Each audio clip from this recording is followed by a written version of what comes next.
All right, thank you. Date and time of the adjourned preliminary examination. Are parties ready to proceed? We're ready, Your Honor. Yes, Your Honor, defense is ready. All right, you may proceed. People call Ember Grady. And please come forward, be sworn.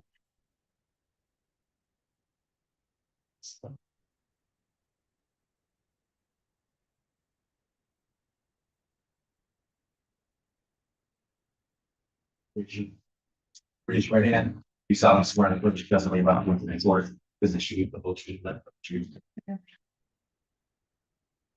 Name spelling name correct. Grady, EMBERGRADY. Thank you. You may inquire. Thank you. Your Honor, I apologize. I forgot to make a sequestration motion. And I would have no objection to that.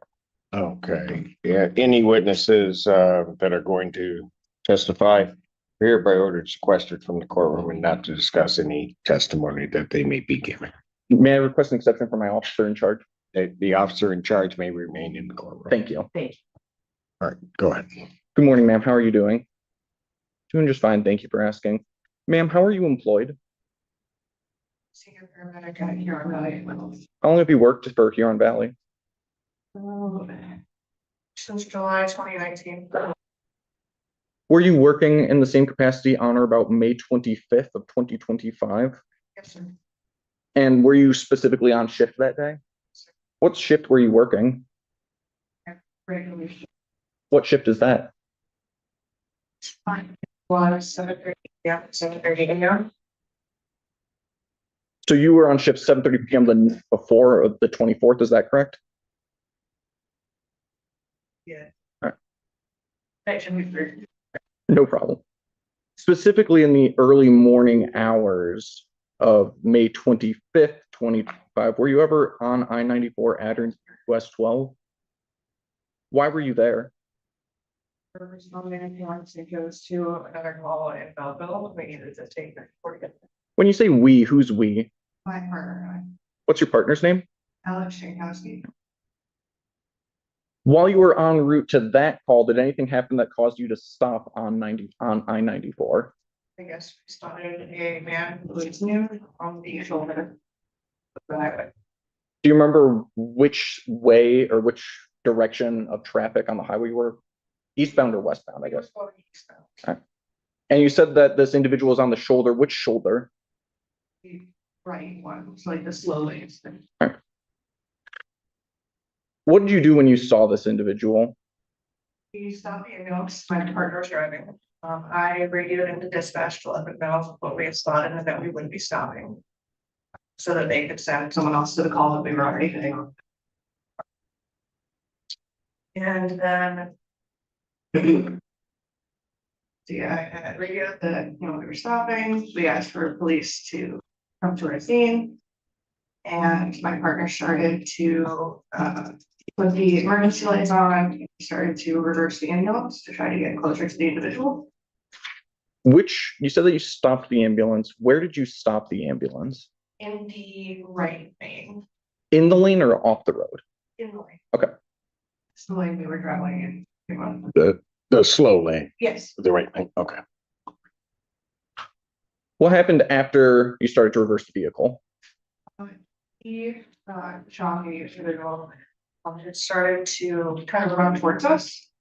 And it looked like he had something in his hand, but neither one of us could see what it was. So we kind of started pulling forward a little bit. And we locked the door just in case. Because we don't know this person. I radioed to dispatch again that he's charging at us. We would like police to come priority one, which is like sirens, like step it up. Because he could be a danger to himself and to others. We don't know. At the time that you're seeing this individual, are you looking directly at him? I was looking in the side mirror, so we have two mirrors basically. It's the larger mirror, and then there's a smaller like toe mirror. I was looking between the small toe mirror, and when my partner said like, "Oh, he's running toward us," I kind of like leaned forward and tried to see him in the larger mirror to see if I could see what he was holding, but I couldn't, and then I just went back to looking in the small mirror. And you're the passenger, I think. Okay. I don't think I clarified earlier. Do you remember what time specifically you saw this individual? It's like 2 something. AM or PM? Okay. What happened after you radioed for police assistance? So we had pulled the vehicle forward a little bit, my partner did. And the individual on the road kind of stopped, like put his shoulders down, turned around and started walking back the way that he had originally been walking. At that point, do you remember, was this individual on the road or on the shoulder? How far off the road was this individual at that time? What happened after he turned around and started walking away?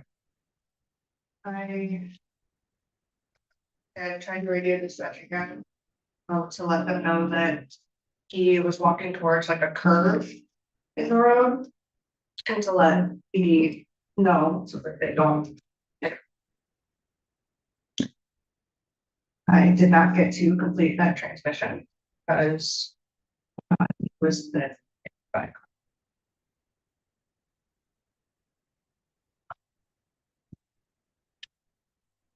When you say the individual was hit by a car, do you know what type of car it was?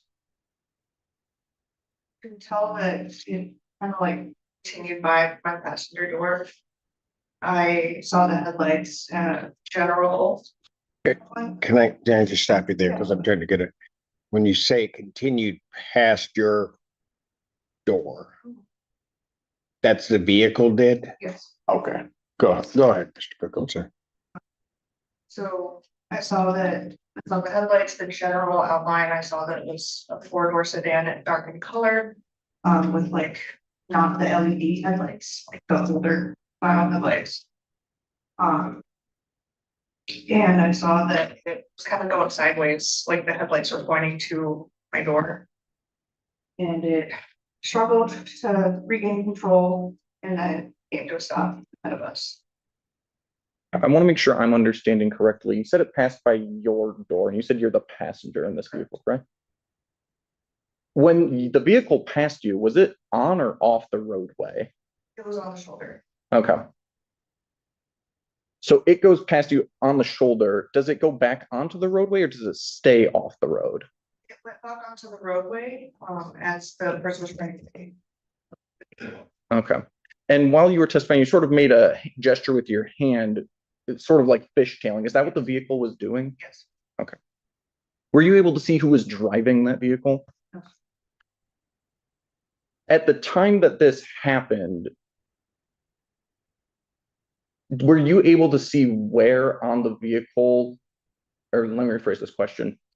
Were you able to see where the vehicle made contact with this individual? So when I was looking at the small mirror and I saw the headlights kind of cross the individual turning towards the road, like towards my ambulance. And I saw the silhouette of the individual and then I heard the of contact. And after we got out of the ambulance to try to look for him, the driver, there was specific type of glass that was on the roadway that doesn't come from a windshield, it only comes from the side windows. You said that you heard the thud. Did you hear any like tires squealing? Yes, I did. How long before or after the impact did you hear that noise? I only heard the tires screeching right before the thud, and then I didn't hear them screaming. I believe you said that you left and tried to find the individual that was hit. Did I hear you correctly? Yes. Were you able to find that individual? Yes. Where did you find that individual? And started our search where we did last see him. And kind of scanned the area, we scanned as wide an area as we could, really. Go anywhere. We found him 100, maybe 150 feet up from where we last looked at him on there's like a stop wall on the highway, found him up against the stop wall. Make sure I'm understanding correctly. You said about 100 to 150 feet. Is that off the side of the road or forward, backwards? What direction is that? So it's forward and maybe 5-ish, 6-ish feet to the right towards the stop wall. And when you say forward, is that the direction of travel the car was going? Okay. So. Okay. At, so the individual that struck is now ahead of the ambulance? I believe he ended up maybe around where the ambulance was. Gotcha. Okay, so, and excuse me, I'm just trying to get a layout in my head. Where on 94 are you? So we are eastbound just west of Robsonville exit. Just west of Rossendale. Gotcha. So I wish I had a map to show you. No, I got it. So you're just west of Rossendale. Okay. And described the individual initially coming toward the ambulance, then going away from the ambulance. How, at the point of impact, how far estimating is he from the ambulance? I wouldn't be able to give you a good estimate on that. Okay, that's fine. And I got that. But and your ambulance is still in the right-hand lane of I-94. Yes. we Oh. put it in park. Got it. Okay. Last question I have for you at this point. When you are describing, just so the record's clear, when you're saying on the shoulder, tell me what you mean by shoulder, rather than try to put words in your mouth. I think I know what you mean. The solid white line that has. Got it. So, gotcha. So when you say shoulder, anything which would be to the right of that white line, you're describing as the shoulder. Thank you. Go ahead. Thank you. What did you do when you found the individual who was struck? My partner made first contact. Was reading on more details on what.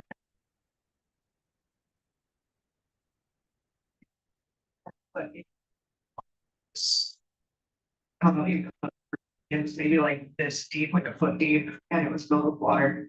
He put it backward over it, crossed it, got to the victim and said, I think I feel the pulse. So I determined that we needed to get him into the ambulance to do a further assessment on him and perform life-saving measures.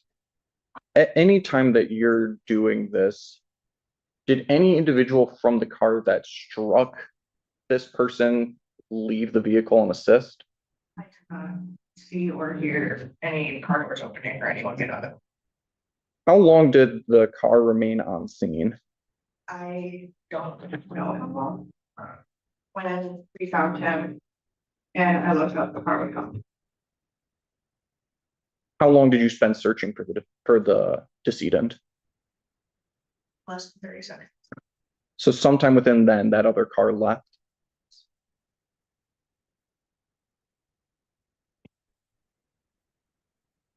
After you got this individual back into the ambulance and you were performing life-saving measures, what happened then?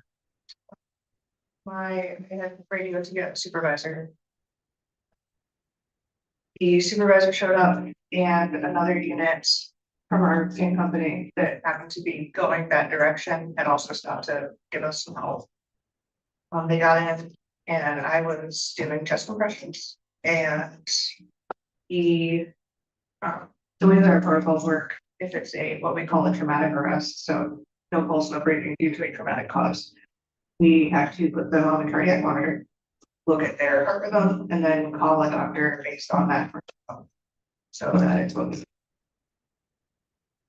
Were you able to, or let me phrase the question this way. Was this individual pronounced dead at any point that night? Do you remember what time that was? I would have to look at my report. Were you able to identify who this individual was? I believe, like, we didn't, we got his name later from, it was either the coroner or police found out his name, I don't know. Okay. That's fair.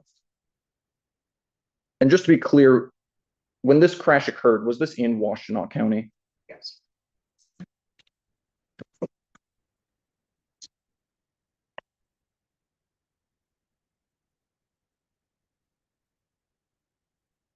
Other than yourself and the vehicle that struck the decedent, were there any other cars on the road at this time? Did you observe anything like a deer crossing the street or anything like that? What was the weather like? Just a regular night. Let me have just one moment here. And also, I just want to clarify something while you do that. At the time of impact, all of your lights on your ambulance are activated? Okay.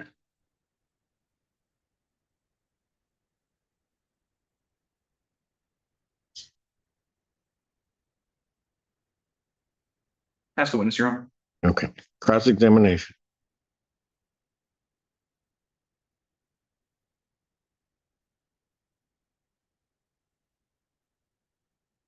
So, Ms. Grady, you remember talking to the police the night that this happened, right?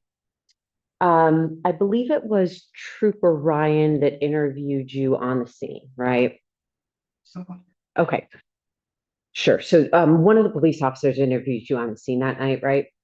And do you remember telling that officer that you witnessed a small black sedan hit the decedent?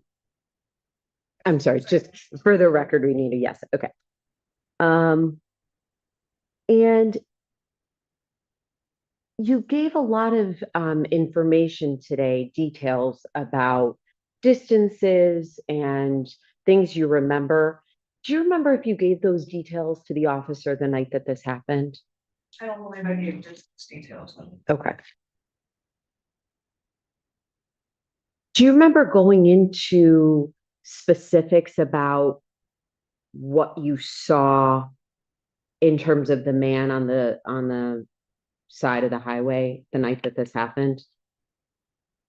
I saw him. Do you remember telling the officer specifics about like where you saw him and what he was doing on this evening before the crash? Okay. But you don't remember giving the estimates as to the distance that he was located near the side of the highway, is that right? Okay. And I do want to clarify something as well. You said you located the decedent up against, you said a sound wall. Could you explain what that means? The wall that's on most highways to prevent highway noises from going to neighborhoods. Okay. And you remember you testified on direct that you were looking in the area, you were looking for you were looking for the decedent, right? Do you remember seeing a variety of debris in that area as well? Do you remember seeing actually parts of cars in that area?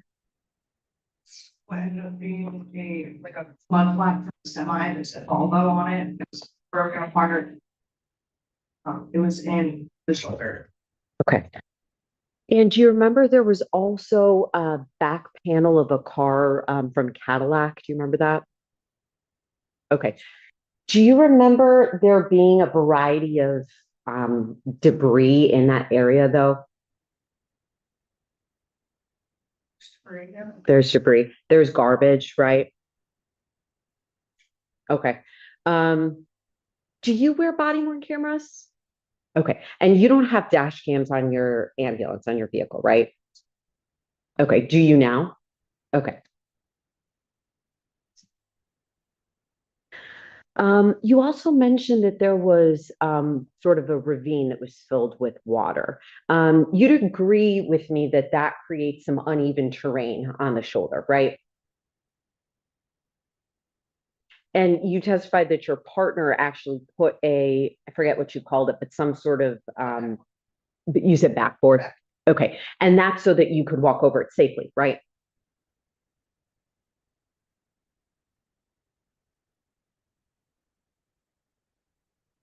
And I want to ask you some more questions about the sort of what the highway, this specific location of the highway. So you testified that there was a curve in the road. You agree that there's, as far as I-94 goes, it's a pretty substantial curve at this location, right?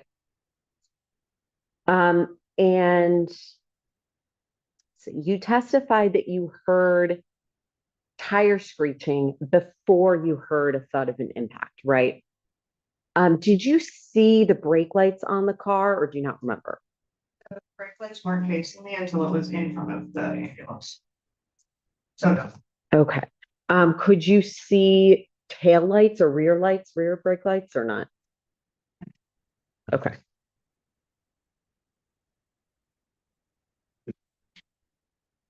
Um,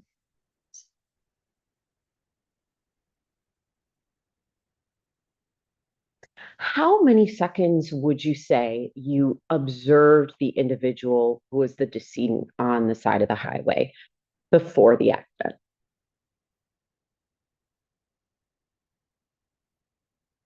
Don't know how many seconds. I would say it was easily at least 2 minutes. Okay, 2 minutes. Sometime that we saw him stop, did go back and forth, but then he was. Okay. So you saw him, did your partner stop the vehicle pretty instantly after you saw him? As safe as possible. Okay. So you saw him stop the vehicle and then he reversed the vehicle, is that right? And were you observing him in the rear view mirror for that duration of the time? The side mirror. Okay. And you said at one point he was approaching your vehicle, so you locked the doors, right? And I'm sorry, just for the record, is that a yes? Okay. And you actually testified on direct that you thought he was maybe charging it at you, is that right? And you saw something in your hands. Now, would you describe that object as being larger than the side of a kind of standard hand that he was holding? Okay. Could you tell whether it was, what type of object it was? Not at the time. Okay. He looked at what was left in the road and that area was kind of just figured it might be the mud flat, but we don't know for sure. Okay. But you don't recall seeing many specifics as to the object that he was holding in his hand. Okay. Something. And to be clear, it wasn't really your job to look closely in the scene once you found him. Is that right? To our best to get as much information that would lead to treating the patient. But not in like the police officer, law enforcement mentality. Okay.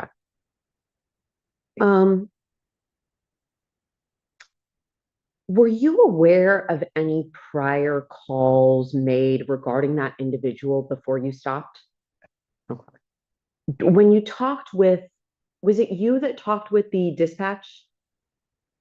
Okay. Did they mention that they received prior calls about this individual as well? Found out later that they had, but I don't believe at the time that they did. Okay. Do you recall how many calls they received about this individual that evening? I'm not in dispatch office, I don't know. Okay.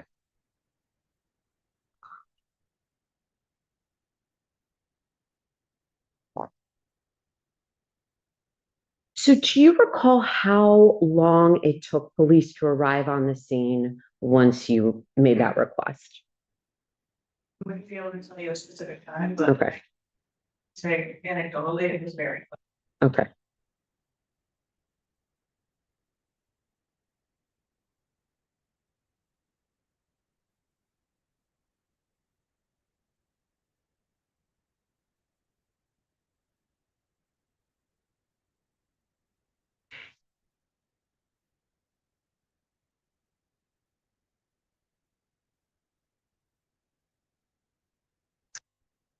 Mhm.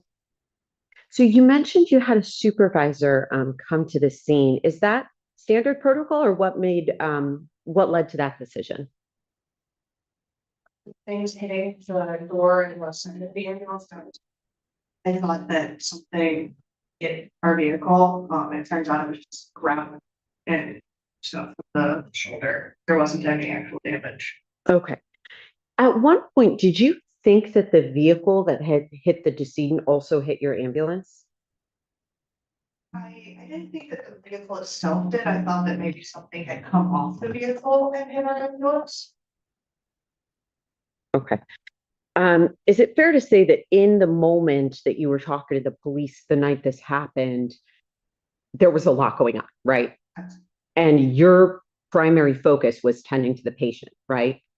And you were saying information about what you thought you remembered in that moment while you were tending to the patient, right? So you didn't know if something had hit your vehicle, right? Once he was pronounced dead, I went and looked at our ambulance to see if there was any damage. Okay. Mhm. You testified in direct examination that there weren't any other cars on the road at this time. Wasn't it the case that you radioed for another ambulance to go to the location you were initially headed towards? That is not our job to do. That's the dispatcher's job. Okay. You, just to be clear, you did see other vehicles driving on I-94 that evening, right? You did see other vehicles driving in that location while you were talking to police, right? When you're talking to police, they had already shut the highway down. Okay, so they shut the highway down. Before they shut the highway down, there were other vehicles traveling on I-94, right? I didn't, my ambulance performing that. Okay. So before the accident, you had seen other vehicles traveling on I-94 that evening, though, right? During your shift. And that was around 2:30 in the morning, right?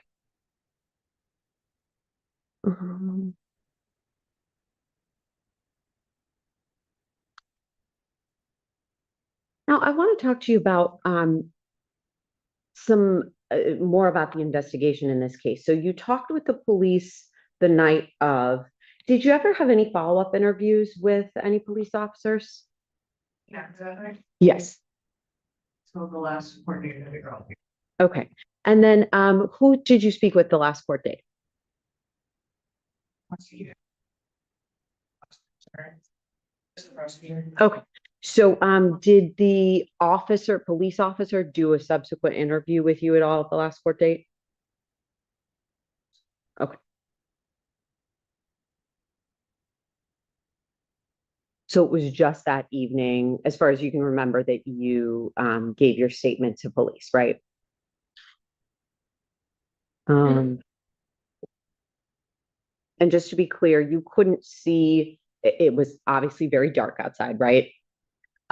And the vehicle that struck the decedent, you couldn't see inside that vehicle, right? You don't know how many people were inside that vehicle, right? You don't know the race of the person driving, right? You don't know if it was a man or a woman. You have no idea who that was, right? Okay. I have no further questions at this time. You redirect, No, Your Honor. ma'am. I just want to make sure you're indicating that the point of impact was west of Rossendale Road or west of West? Okay. West of Rossendale Road. So the entrance exit to Rossendale, you're on the western side of that. Yes, okay, thank you. Anything else based upon the court? No, Your Honor. All right, thank you. You may step down. May call your next witness. People call Sergeant Ryan Bowden.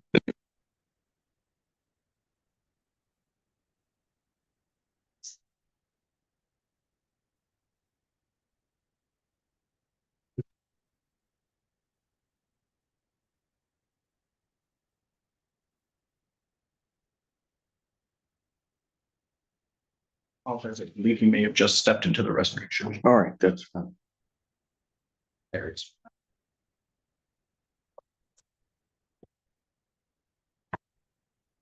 Sir, please come forward and be sworn.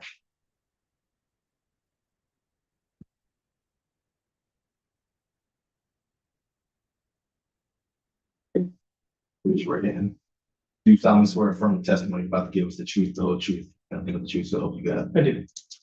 State your name, spell your name, please. Name is Ryan Bowden, RyanBoden. Sir. You may inquire. Thank you. Good morning, Sergeant. How are you doing? Or sir, Sir, how are you employed? currently as a sergeant, Michigan State Police, How long have you worked for Michigan State Police? 10 years. In what capacity over that 10 years? Trooper up to September of 2025. And is that when you got promoted to sergeant? Yes. Were you working for Michigan State Police on or about June 6th of 2025? Yes. And on that day, were you ever asked to assist with investigations related to a crash that occurred earlier in May of that year? Yes, that was. How were you assisting with that investigation? I was asked to speak to an individual who advised he has information about that incident. And then later on to inspect the vehicle and attempt to interview someone possibly. At any point on June 6th of 2025, did you have a conversation with an individual by the name of Corey Folk? Yes. Do you see that individual in the courtroom today? Yes. Can you please point to them and identify them by an article of clothing that they're wearing? Sitting to my left, wearing a blue suit and a red tie. The record may reflect the witness has identified the defendant. Without objection, record shall so reflect. Why did you speak with the defendant on that day? The initial conversation that I had that morning, that person identified Mr. Objection. What's your objection? Well, hearsay, and also relevance, we already have to The find. statement is going to go to his state of mind as to what he did. So it's not hearsay. Objection's overruled. Go ahead, Mr. Cook. I didn't know why I had Mr. Paul as someone who may have been involved. And so I was attempting to interview him as to damage. And when you say attempting to interview him, who is him? Were you able to interview the defendant? Where did that interview take place? At the State Police Jackson Post. At the time you interviewed the defendant, had you taken him into custody? No. How did the defendant arrive at the Michigan State Police Post? Transported him there. Did he agree to get transported there? At any point, let me rephrase this. Did you advise him whether he was free to leave at any point? I did. Was he free to leave at any point? Did the defendant agree to speak with you on that day? Yes. I want to sort of go the day before May 25th to May 24th. Did the defendant say when he woke up that morning? Yes. When did the defendant say he woke up on the 24th? Over the course of the day of the 24th, where did the defendant say that he was that afternoon? We say he worked and then attended a Detroit Tigers game. When the defendant was at the Detroit Tigers game, did he say whether or not he had anything to drink? What did he say? What did the defendant say he drank? Initially advised he had a couple of beers, and I believe later clarified it was At the time that, Sorry, what was that last word? 3. 3. Okay. Yes. at the time of the Tigers game, do you know how old the defendant was? Under 21, but I do not know exactly. Did he say if he was with anyone else that afternoon? Yes, he did. Who was he with? A friend of his named Adrian Putnam. Defendant says he's at a Detroit Tigers game. How long did he say he was at that Tigers game? He stated he arrived to the Detroit area of 6:30 and stayed until approximately 11. Where did the defendant say that he went after the Tigers game? And Did he say what he was doing in Ann Arbor? was at Pinball Pete's. How long was the defendant in the Ann Arbor area? He stayed until approximately 2 to 2:15 AM. The fall. Of the 25th? All right. Where did the defendant go after, or where did the defendant say he went after he left Pinball Pete's? He said he went to take towards Allen Park to take his friend home. Did he say what route he was taking to get there? He did not know the exact roadways, but he stated it was the freeway and he was traveling towards Allen Park, so east. While the defendant was driving towards Allen Park, did he say how fast he was going on the freeway? He approximated his speed around 90 miles an hour. While on the freeway, did he say whether or not he was distracted by anything? Yes, some flashing lights. What about the flashing lights, or what statement did the defendant make regarding these flashing lights? He advised he saw some flashing lights as he was on the freeway and he believed that they were on the other side of the freeway, so the westbound side. And that's when he saw that because Did the defendant say how hard he hit his brakes? Did the defendant say whether or not he was able to maintain control of his vehicle? he's not able to maintain control of his vehicle. Did the defendant say whether he was involved in a crash at that time? Yes, he stated he collided with something. What did the defendant say he did after he collided with something? Looked around, asked his friend, he was okay. Sat there for 2 or 3 minutes and then left. Did he ever tell you that he got out of the car and rendered aid or assistance to anyone? He said he did not get out of the car. He Did he ever say if he reported this crash to police? said he did not report. Did he give a reason why he didn't report this to police? He was afraid of the show.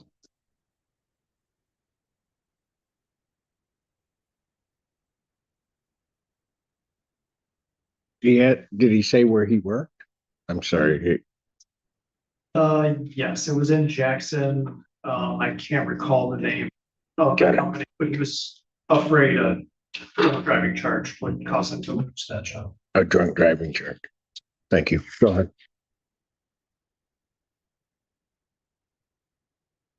Other than drinking, did the defendant say he used any other sort of intoxicating substance? I asked him and he stated And did the defendant say what vehicle he was driving? his vehicle is Chevy Malibu. What sort of vehicle is it? An SUV, a truck, a sedan?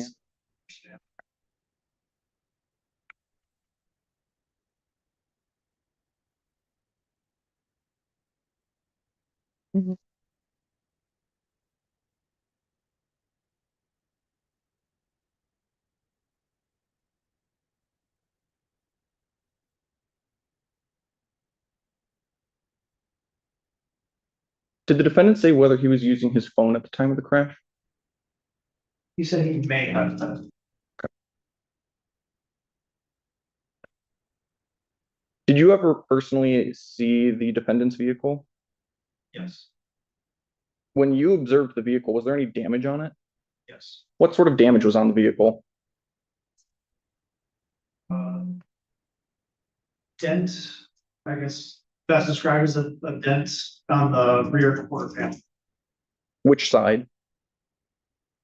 right side. So passenger side? Okay. What about the windows? Were the windows damaged in any way?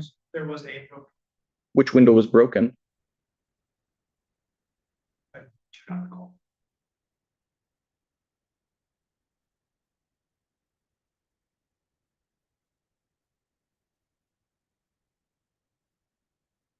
If I can have just one moment, please, Your Honor. Yes,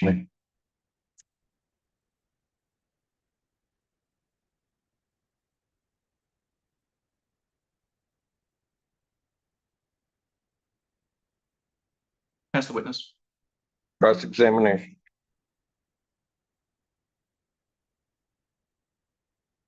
So Sergeant, you testified on direct that he said he did not report this to police. You actually got his name from Trooper Davis, isn't that right? Mr. Davis is not a trooper. Mr. Davis is employed at the police, isn't he? I believe he may be our corrections. officer.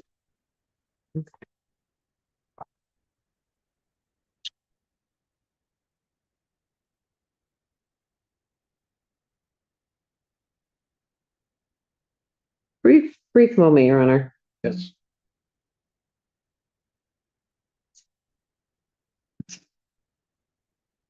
So you're aware that Mr. Davis is employed in some capacity with police? Or you don't know? Like I said, I believe these corrections, which. Okay. Entity that would belong. Do you say you believe? Do you remember or do you not remember how he's employed? I believe he's a corrections officer. Okay. So do you recall, was it you who followed up on the conversation with Mr. Davis or was it not you? Yes, I did follow up. Do you recall referring to him as Officer Davis? I may have. Okay. And do you recall which agency you called to follow up on this information? No. Okay. But, okay. So do you recall that you actually called a police agency regarding a call that Mr. Folk made about this? It was his supervisor. Okay. So, Is Mr. Davis Davis the supervisor? is the one who contacted our post regarding this entire instance. Got it. Okay. And was it a part of your responsibility to investigate anything that Mr. Folk told you? I was assisting at that time. I was not the officer in charge of the investigation. So I was merely asked to interview Mr. Folk and check on the vehicle. Okay. So did you ever go view the surveillance cameras at Pinball Pete's to verify what time he may have left or what time he was there? No, I Okay. Did you ever ask any of the other officers to do that? No. Okay. That wasn't your part of your responsibility in the investigation?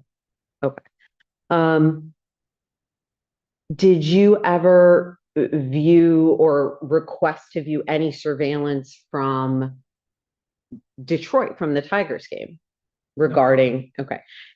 You're aware that you had information that the damage to Mr. Folk's car was actually caused in Detroit at the Tigers game, right? That's what he initially told me and then changed that statement later on. He told you his rear window damage was from a break-in in Detroit, right? That was his official statement. That's correct. You're saying that that part of the story, that the window damage, specifically the back panel, I'm not talking about the siding of the car, but the back window, you're saying he changed his story about that damage? Changed his damage to the.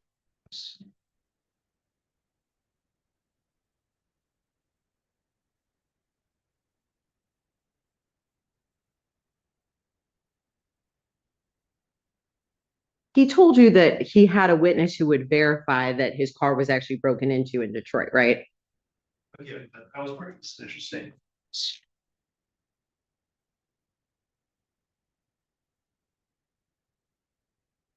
Your Honor, permission, well, brief moment, Your Honor.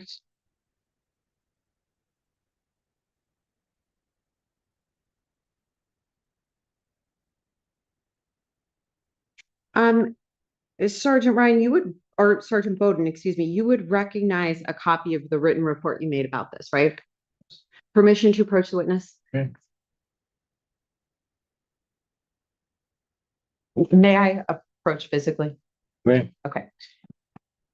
Can you point out where in your written summary of your interview with Mr. Folk, you indicated that he changed his story about specifically the back window? I'm to object to that. Well, I'm also hearsay. yes, but note those, but I'm trying to figure out where when you say back window panel, what are you referring to in your question? So the rear, basically the window, the rear window of the vehicle. Well, I don't know what you mean by rear window. Are you talking a side window to the rear, or are you talking the rear window? I was referring to the rear window. All right, go ahead. As to your objection, T, well, the first one is to relevance. Maybe I'll overrule that objection as to hearsay regarding the defendant's statement. Isn't it hearsay? Your Honor, I'm asking this officer to point out where in his written statement summarizing, he indicates that Mr. Folk changed his story about this back window panel. All right, I'll allow it. Go ahead. Sure. This portion here, if I may I read it to you. I advised Falk his statement did not align with some information he had about his vehicle. It offered him the opportunity to clarify, which he replied, I couldn't tell you. I again offered Falk a chance to start over, as I did not feel his initial statement was entirely accurate. At that point, Falk stated he was taking his friend home after the Tigers game, spending time in Ann Arbor. After that point, he describes the damage as occurring as part of this collision that occurred after losing control. Okay, so to be clear, did he ever tell you that his car wasn't broken into in Detroit? Did he ever say, actually, that was a lie? Did he verbatim state that? Did he? No, he did not verbatim state, but this is the point in the interview, which he then clarified his initial statements and said that the damage actually occurred during this collision on the freeway. Okay, but just to be clear, you never investigated. Actually, you did ask him where he parked at the game, right? I did. And you were trying to get some of that information, right? May I retrieve the police You may. report? Thank you. You did think that was relevant to your investigation, right? When you were asking questions about where he parked at the game, you actually thought that was relevant to your investigation, right? Part of the way we interview people is to obtain their full statement initially, and then point out any discrepancies that may be there in obtaining the truth later on. Okay.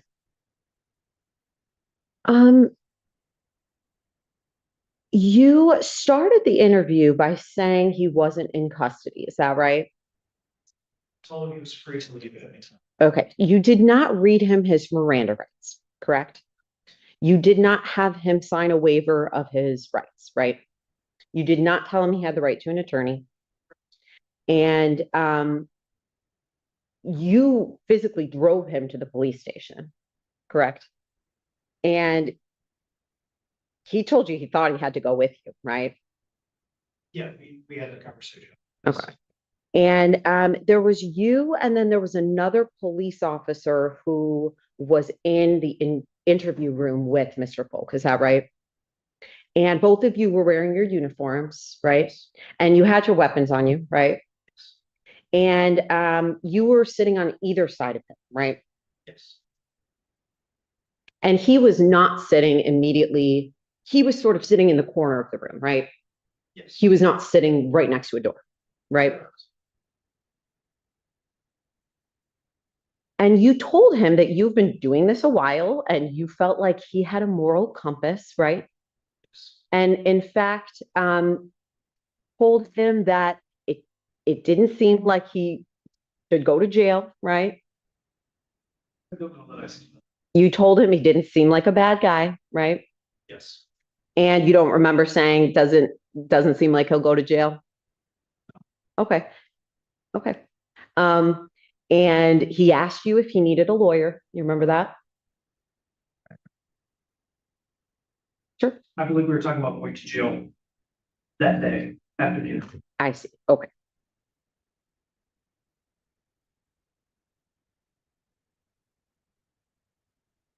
And in fact, you promised him that you wouldn't seek charges if he had hit an inanimate object. Isn't that right? I believe I told him that I was not worried about leaving the scene of a property damage. Okay. You promised him you wouldn't charge him with that, right? Well, I'm good. What relevance would it have? The officer doesn't charge.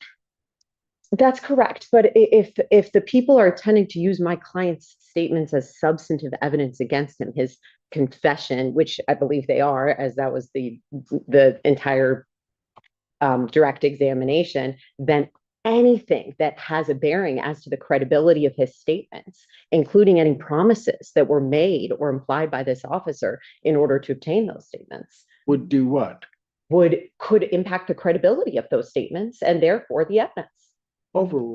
It's sustained. Yeah, that doesn't make any sense.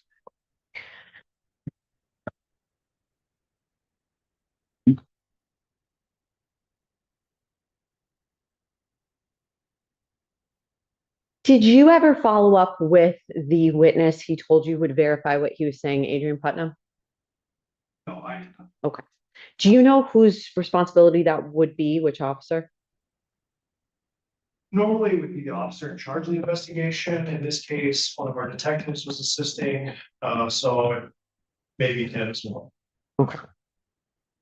And do you recall discussing a pizza place or a pizza restaurant in Ann Arbor? Yes. Do you recall the name of which pizza restaurant he was allegedly at? Okay. So you didn't follow up on that aspect of the investigation. Is that right? After the interview, correct. And you were taking some notes on a notepad during this investigation, right? Did you save those notes? If it's in my current notebook, it's in my back pocket. It's possible, if it's an old one, I should. Okay. Is that a part of policy? Just to relevance again. I'll overrule it. I'll allow a little leeway. Go ahead. Is that a part of policy? I don't know if our policy states or addresses that one way or the other. You're a sergeant, aren't you? And you were promoted just a couple months after this, right?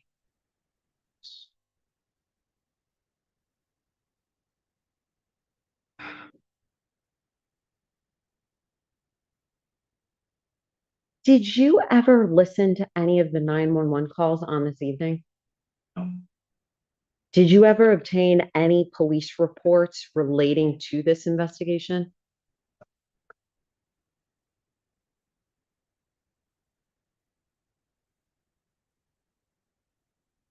Were you aware of how many accidents there were on I-94 on this evening? No. Okay. Were you aware that there was another accident around the same time frame in that area on this night? Again, no, Okay, so you didn't hear those 911 calls. no, I was not working. Okay.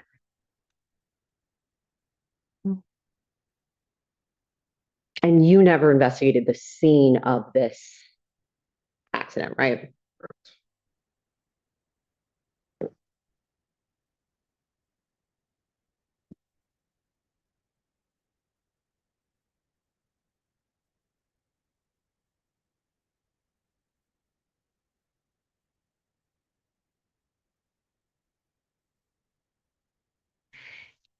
You don't have any corroboration about what damage caused Mr. Folks was caused to his vehicle, right?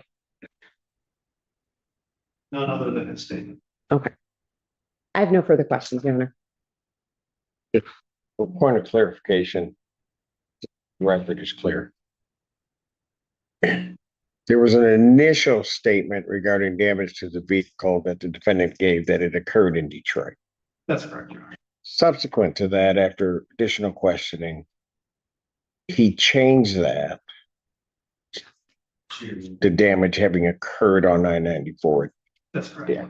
Okay, thank you. You may redirect. Thank you. Ms. Young? Yes. Okay.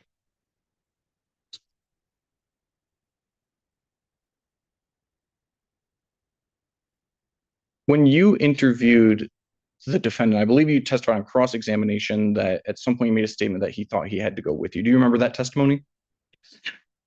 After the defendant made that statement, excuse me, what did you tell the defendant as it related to his requirement to being at the station? I clarified that he was free to leave. That he was not in custody or under arrest. I don't know.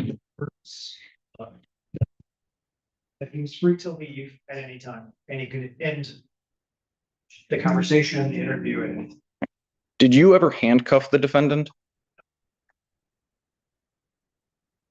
You were also asked whether you had any sort of corroborating evidence that goes to the damage on defendant's vehicle. Do you remember that questioning? Showing defense counsel's Mark's People's proposed exhibit number 2. I apologize, I'm going a little bit out of order here.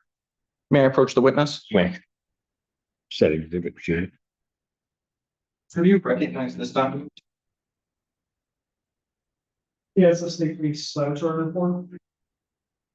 Can you take a look at that document for me, please? And specifically, what is that a lab report of?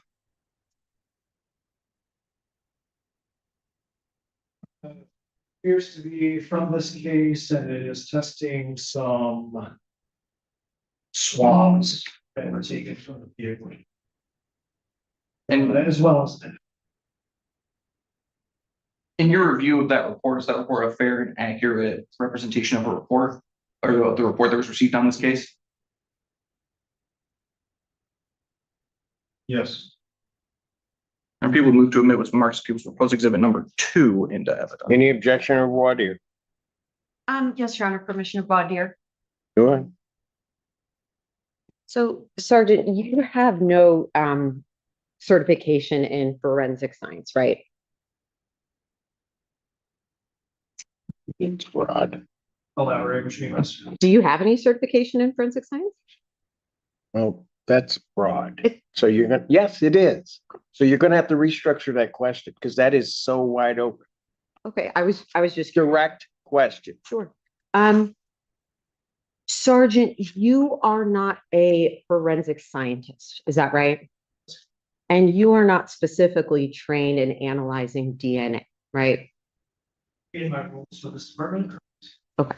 And you cannot testify to specifically what these results in this document means, right? Based on scientific knowledge, training. I can't testify to the testing procedures. Okay, to be clear, your name is not on this report, right? The person, forensic scientist, is Abby Newman, right? Correct. And in fact, this report was issued at the end of March, right? Of this year, March 2026. The reports of February 11th, 2026. Oh, do we have a different report? Your Honor, may I approach a witness to see? You may. Okay.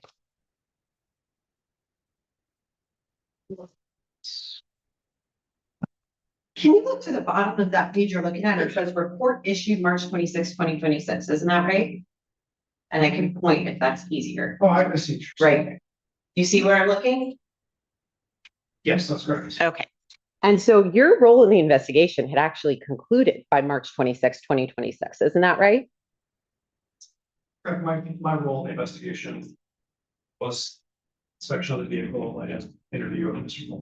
Okay. And in fact, I don't know if you know the answer to this, but that was after the initial probable cause conferences in this case. Is that right? Okay. You don't know when the court dates were in this case because it's not your case, right? Okay. I have no further questions at this time, Your Honor. I would object as to, well, a number of bases.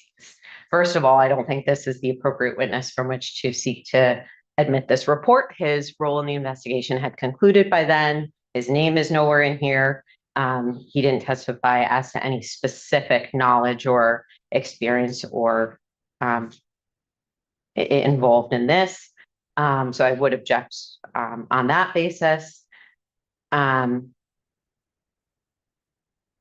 We didn't receive a specific notice that this would, be sought to use that exam. This is a situation where it was after the initial probable cause conference. What is the requirement of the notice that it's going to be used? It was supplied to you.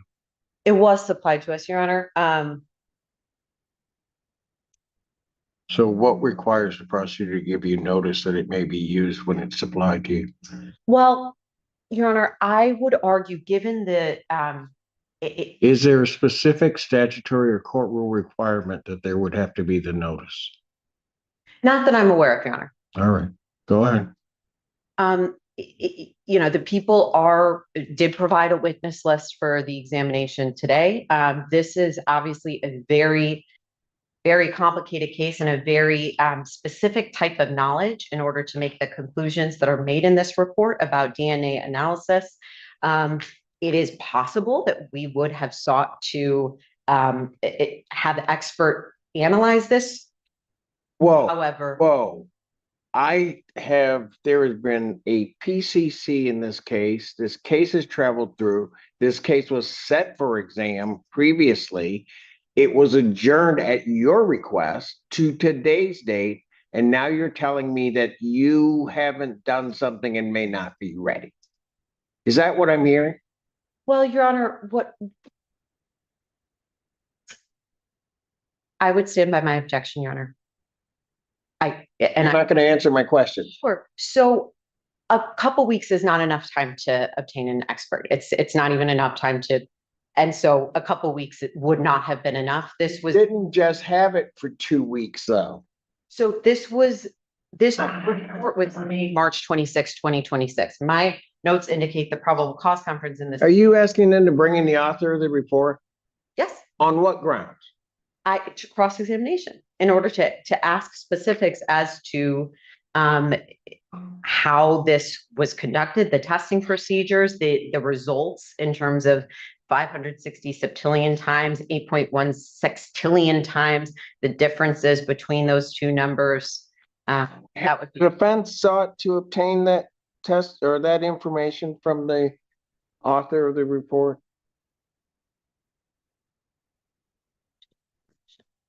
Sorry, you mean, have I called? You tried to get to the person that authored the report. I have not called the author of the report, no. Mr. Cook. I don't know if the court needs a response, but I would say I believe this is admissible pursuant to MCL 766.11b, specifically section 1D, that allows at the preliminary examination documents such as laboratory reports to be admitted without the author being needed for preliminary examination. Response. Your Honor, I would stand by my objection. I don't think there's been foundation for this. Objections overruled. Exhibit is admitted. Thank you. Any other additional questions of the subject? I would just move to publish that exhibit to the court. So.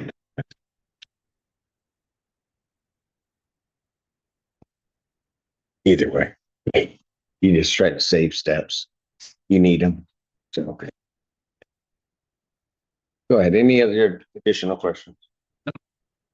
Any additional questions from the defense? No, Your Honor. Sergeant, thank you very much. You may step down. The court is going to take a brief recess. What I'm going to suggest to counsel, my staff will be able to send you a copy if it went through. If the parties can stipulate on a map as to the exact location of the accident, would be appreciated by the court. If you can't reach a stipulation, then we'll get somebody in there to testify about it. But I'm gonna need a map. Understood. All right. Court stands in recess. All rise. In case of the People versus Falk, are we ready to proceed, counsel? Yes, Your Honor. I'll go with defense counsel. We have a stipulated map that the people intend on introducing as People's Exhibit 3. All right. Is that correct? Yes, Your Honor. All right. May I approach? Yes. Thank you. And for the record, there's an X that is marked in blue ink on that map. That X was made with the troopers. The trooper marked that as where he responded and where he observed the decedent when he arrived on scene. Got it. So.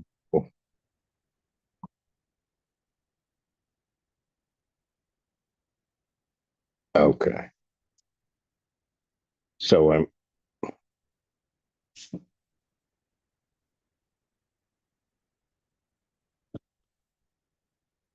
after the, I just want to make sure I'm heading east is to my right, Correct. west coming off of that curve. Okay. And so it's in that, it's actually in the stretch between the two curves to whatever extent, but by US 12. Understood. All right. Thank you.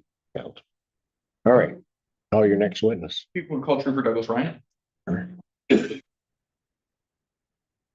Exhibit 3, if I didn't say so, is admitted.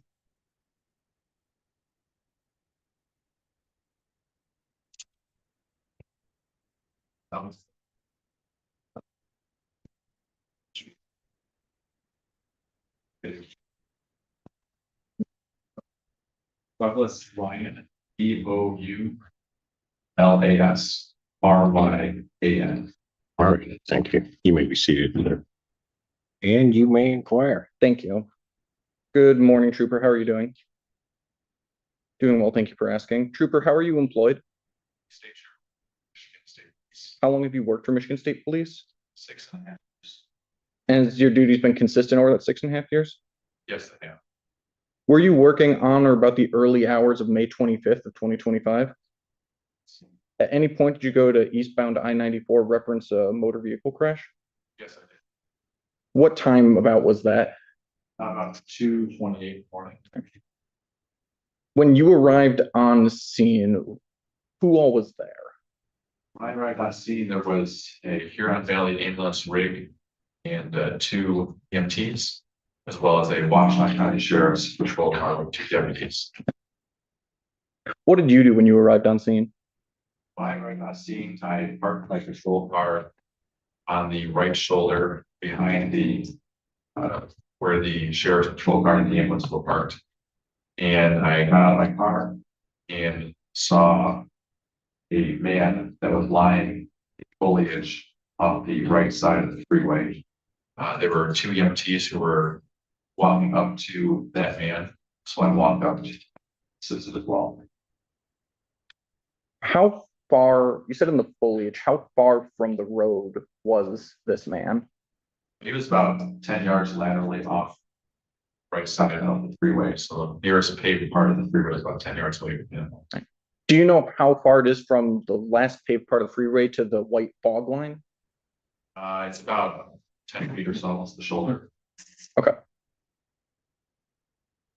Was this man wearing anything when you found him? What did you do when you arrived with the 2 HVA individuals? So I saw that the man was limp. He had no front teeth. He had a gash on his forehead. He did not appear to be breathing or moving.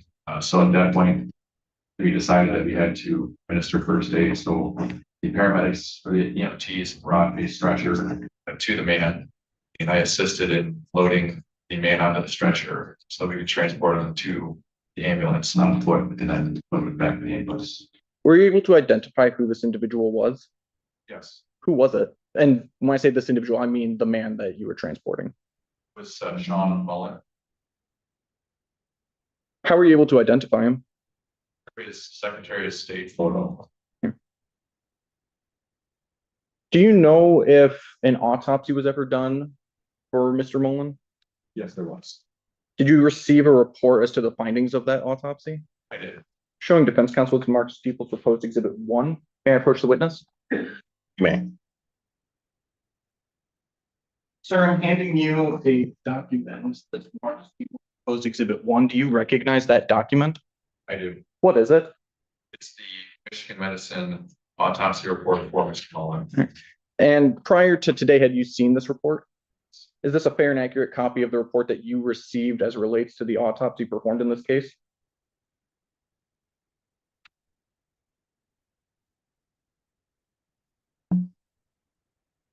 Yes, it is. Your Honor, people move to admit what's marked as people's proposed exhibit 1 into evidence. No objection. Objection or voir dire. No, you're- Exhibit 1 is admitted. Permission to publish to the court. Yes. And it up to me. Thank you. Go ahead. And so I realize I just took that document away from you. That document indicate the cause and manner of death. Yes, sir. The What was the cause and manner? cause of death was blunt force injuries and the manner of death was accident. One moment, please, Your Honor. Yes. And I don't need you to testify anymore to that. So if the court wants to take the document back, I apologize. It's making us work. Thank you, sir.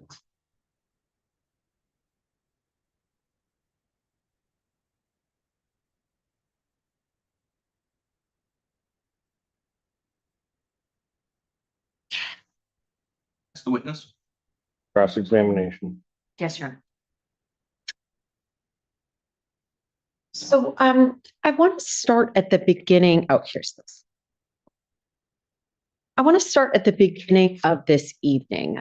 You were initially dispatched to this location due to the report of a naked pedestrian on the freeway, right? Incorrect. Okay. Why were you initially dispatched to this location? But I was not initially dispatched, there were other troopers who were dispatched to this office to assist. Okay. What was the reason they were initially dispatched? Wasn't naked being on the freeway who was holding ground. Okay. Sorry, so you said no to my question because you were not initially dispatched due to the report of a naked pedestrian. You were dispatched because there was an individual with an object in his hand. Is that right? Okay. So there was another trooper. Okay. Two other troopers were on patrol guard. Okay.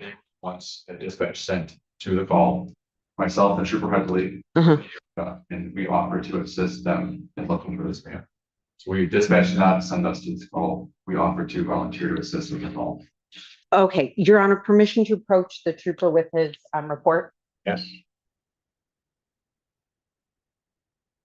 Trooper, I want you to look at the very first sentence of the report you wrote in this case.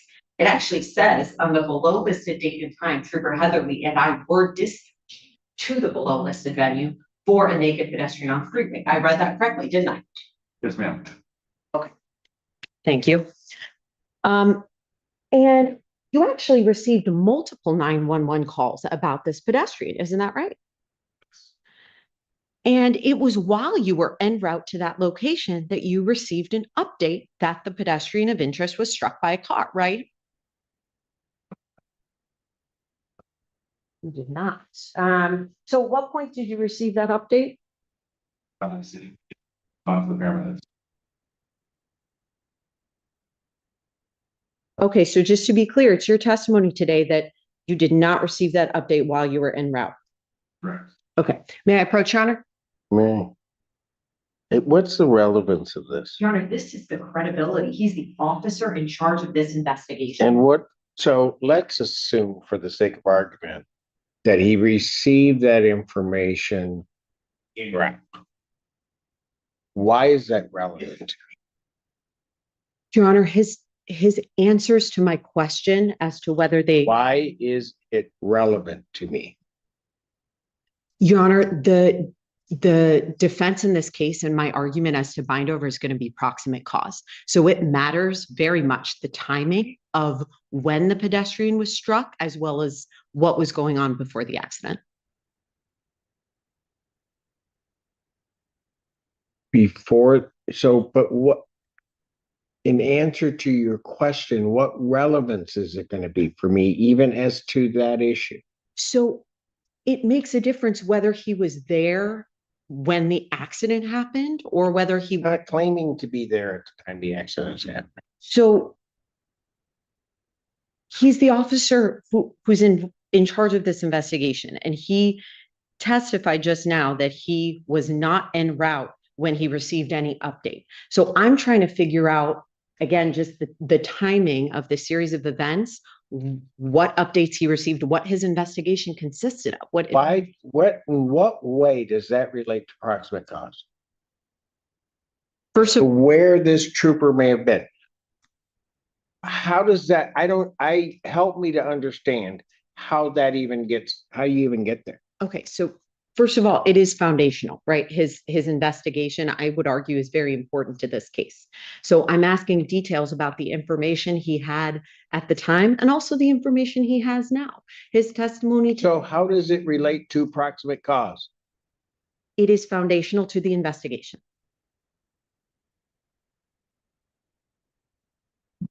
Any response on it? Go ahead, but make it quick, because this is illogical to me. So, Trooper, if you can read the second sentence of your report silently as I read aloud, it says, while we were en route, HPA advised that the pedestrian had been struck by a vehicle. I read that correctly, didn't I? Yes, Daniel, that's correct.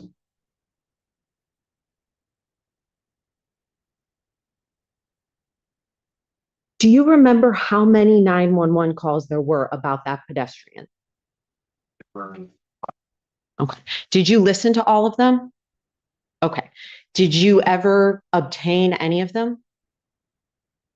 No. Did you listen to any of them? Okay. As the officer in charge of this investigation, would that be a part of your responsibility or someone else's? Okay. And you didn't provide those to the prosecutor, right? Correct. So you don't know what time the first 911 call came about this pedestrian, right? It's a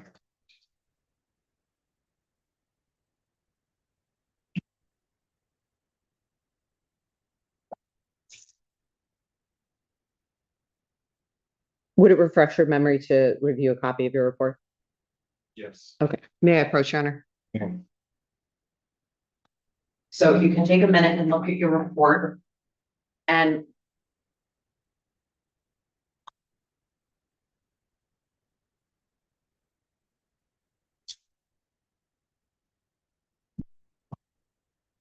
So the first call that was received at 1:03 a.m. by Van Buren Township PD. Okay.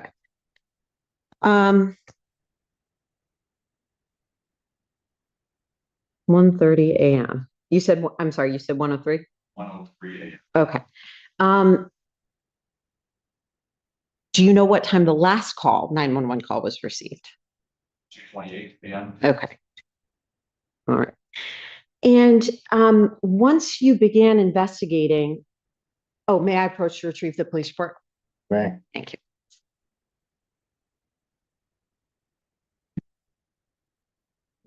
Once you began investigating, you realized that there were numerous police reports relating to the erratic behavior of the decedent immediately before the accident, right?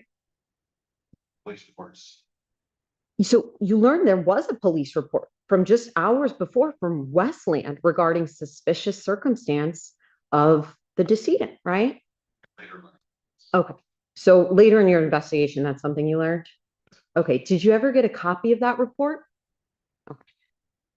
And so you never gave a copy to the prosecutor, right? That's correct. But you did talk to Sergeant Larson about this, right? Yes.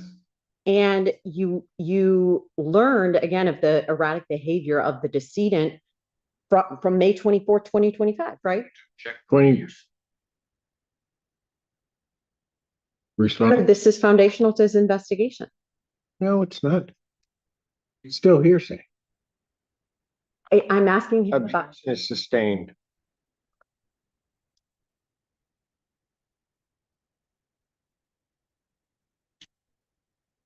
So did you ever in your investigation come to learn of any details within the police reports concerning the decedent the day he passed?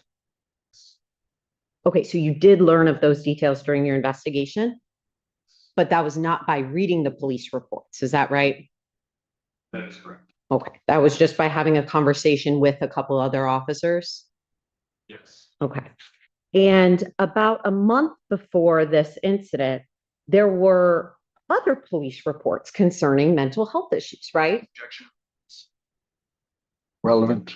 Relevance as to, again, proximate cause, his behavior and his actions leading up to his death severs the criminal liability in this charge. Got case law on that? I do. It is, well, the jury instruction references the intervening superseding cause. People v. Schaefer. Where would the intervening superseding cause be? I'm aware of that, but where would it be under these circumstances? So if, and I'm happy to continue. Oh, answer my question. Sure. So if there's an individual who was high on cocaine as well as other controlled substances, had mental health issues, running around the freeway at 3 a.m. naked, that would constitute an intervening superseding cause that severs the proximate cause, that severs the criminal liability. And again, that's People v. Schaefer, 473 Mich. 418, 2005. So I'm going to let you go. That's not what that means, but go ahead. Okay. So, Trooper, about a month before this happened, there was contact with the Warren Police Department regarding mental health issues.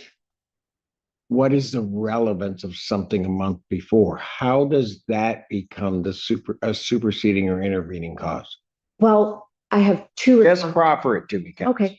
The first is it relates to his lack of investigation, and the second is Whose lack of investigation? the police. If they're aware of potential police reports regarding an individual involved in a case from a month prior and they don't get those reports, that goes to the credibility of their investigation. No, it doesn't. Okay. What's the other theory? So the other theory would be if there was mental health, erratic behavior of someone who's naked on the highway at 3 a.m, that could explain why potentially they would be running around a highway naked at 3 a.m. And it could, that I would argue would constitute a legal division of criminal liability in this case, criminal responsibility. I think your legal analysis is absolutely wrong in regard to superseding or intervening cause. I'm going to sustain the objection. I'm not going to allow testimony of this. Okay. So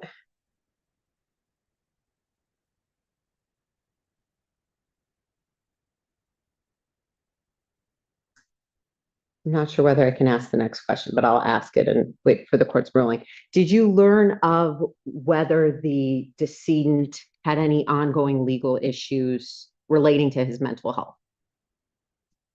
Going to object as to relevance again. Sustain. Okay. So to be clear, this is not a case where it was a head-on collision. Is that right? Correct. This was an allegation that the rear of the vehicle came into contact with something, right? Not the rear of the vehicle. Okay. Okay, which part of the vehicle do you allege came into contact with the decedent?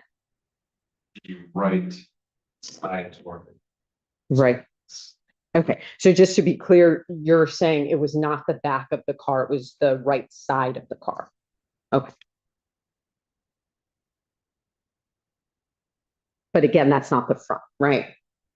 There was no evidence whatsoever in your investigation revealing the front of this car came into contact with anything, right?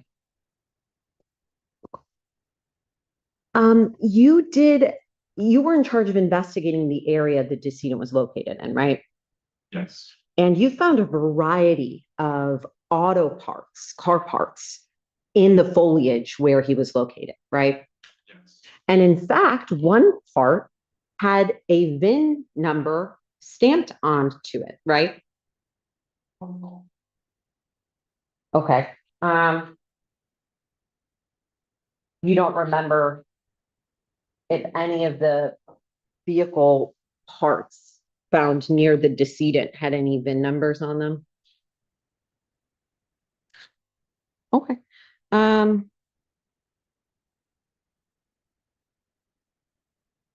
May I approach the witness, Your Honor? You can take a minute. Would it refresh your memory to take a look at your police report? It would. Okay. Take a look at the police report. And did that refresh your memory? So you did find a car part that had a VIN number stamped onto it, right? It's your testimony, you did not. May I approach the witness, Your Honor?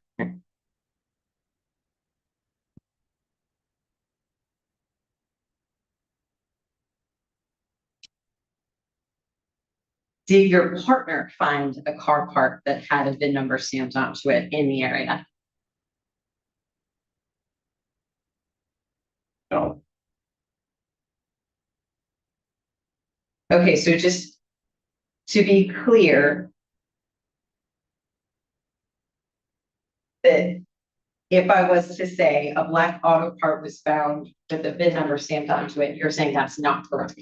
yes, Okay. You.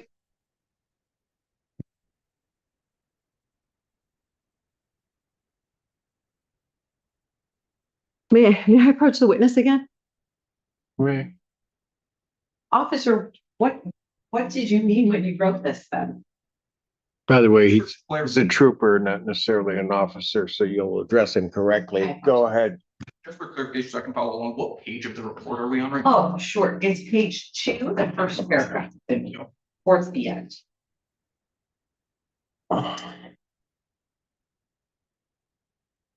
yes. Well, can I just ask what part of your investigation was the basis of this section of your report?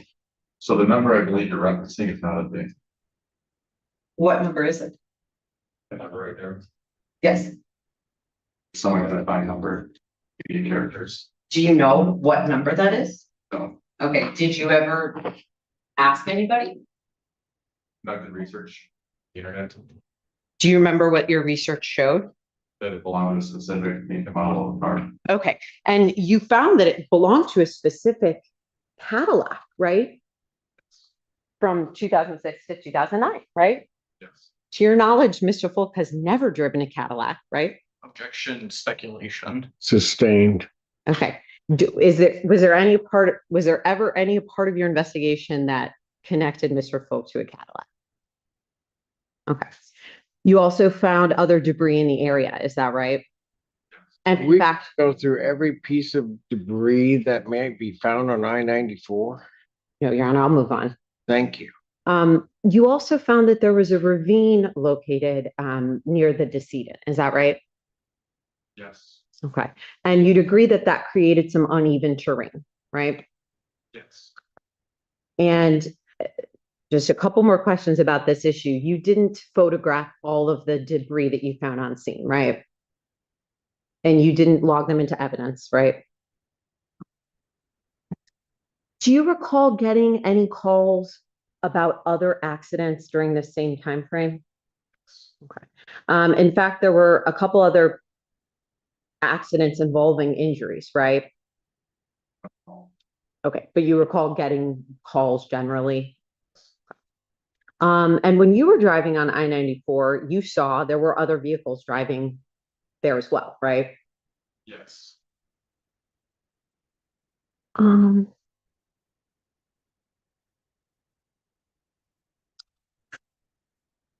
Was it your responsibility to search the car associated with the decedent? No, Okay. Did any police officer ever search that car for evidence?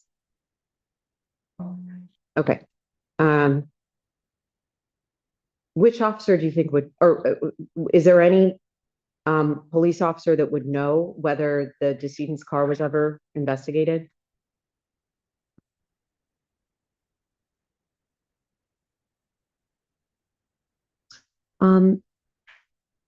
You attempted to locate cameras that might have captured evidence regarding this incident, right? You were not able to find any license plate readers in Washtenaw County, is that right?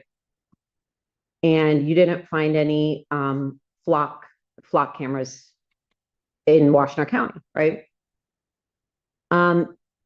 Did you seek to view any surveillance videos from any of the businesses nearby? Right. Okay. you did review the defendant's statements made to law enforcement, right? Yes, You were aware that he indicated he was at certain businesses around the county, is that right? yes, Did you ever ask to view their surveillance videos? You are aware that many private businesses in Washington County have surveillance cameras, right? yes.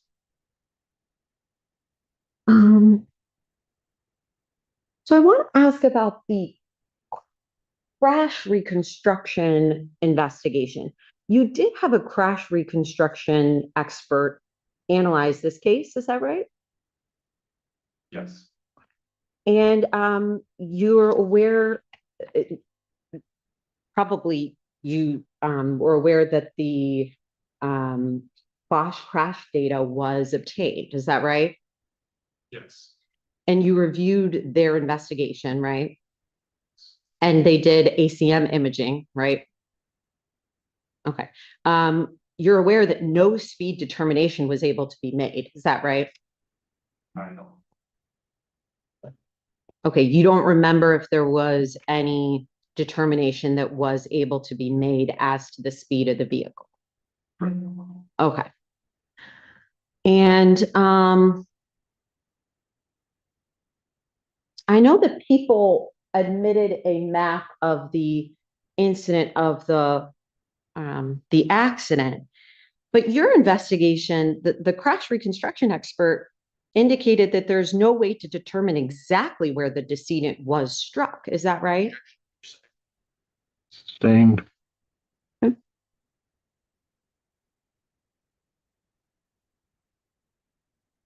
And just to be clear, do you remember the name of the crash reconstructionist?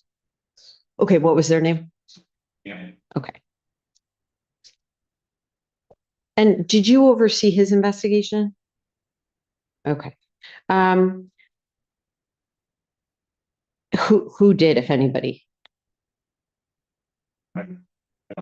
Okay. Would you say it's common in vehicular homicides to have no black box data indicating speed whatsoever? I would say it's either common or uncommon. How many vehicular homicides have you been the officer in charge on? Two, Was this the first? Okay.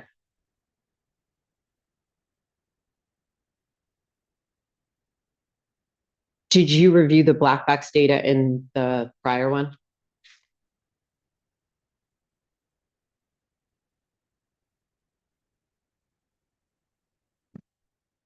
So did you actually review the black box data for this case? yes, Okay. Were you able to make any sort of, did you learn anything from that? I can recall. Okay.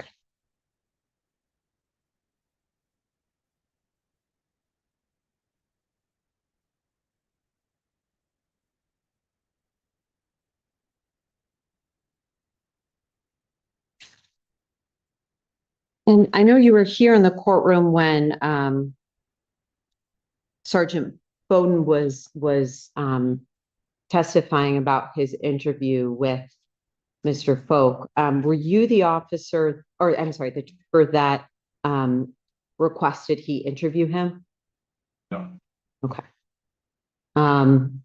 To your knowledge, Mr. Folk continuously asked if it was him who did this, right? I don't know. Okay. Did you review his statements as a part of your investigation? Okay, but you don't remember whether that was a question he asked?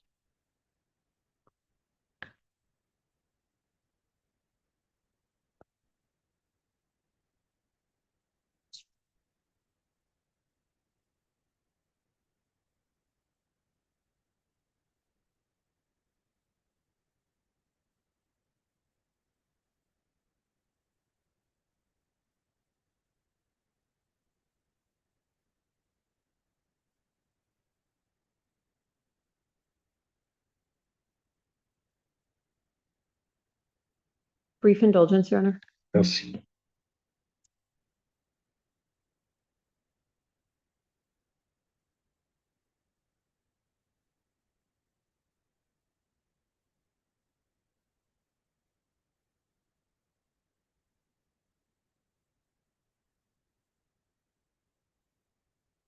So, the people admitted this, exhibit in their, questioning of you.